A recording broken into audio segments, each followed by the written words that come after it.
when I had the pleasure and honor of meeting with Mr. Mandela in Geneva, we said to him, and I would like to repeat this now, in order to put my question in context, that the commitment of the Jewish organizations that met with him to the struggle against apartheid, against racism, against injustice in South Africa is absolutely unconditional. It is not dependent on whether we are happy or unhappy with responses that Mr. Mandela gives to some questions. Having said that,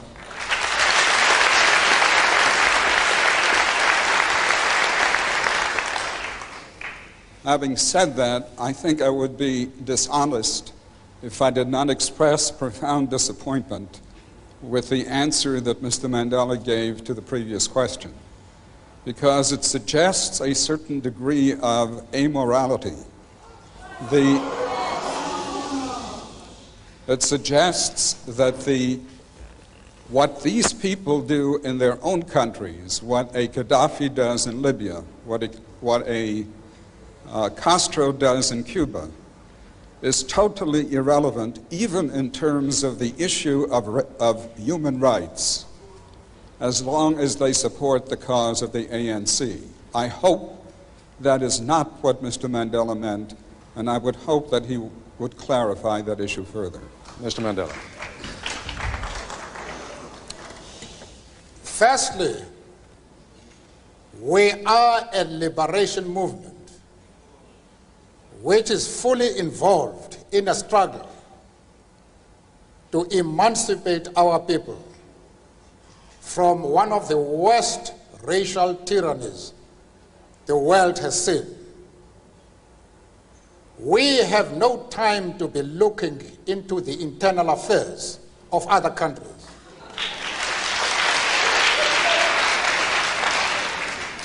It is unreasonable for anybody to think that this is our role. I have been asked by somebody who wants me to express an opinion on the differences that are taking place within the USA. And he has made his position quite clearly that there is racialism in this country. I have refused to be drawn into that.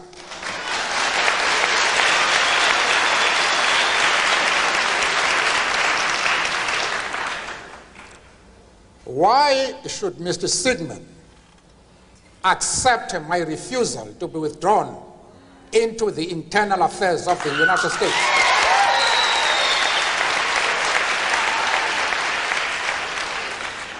And at the same time, want me to be involved in the internal affairs of Libya and Cuba? I refuse to do that. As far as Yasser Arafat is concerned, I explained to Mr. Sigmund that we identify with the PLO because, just like ourselves, they are fighting for the right of self-determination.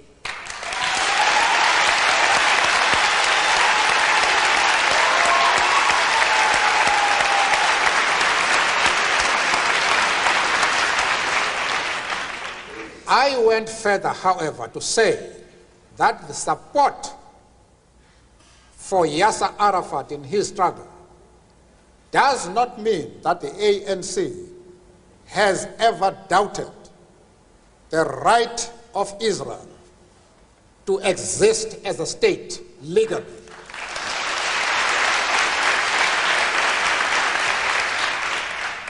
We have stood quite openly and firmly for the right of that state to exist within secured borders.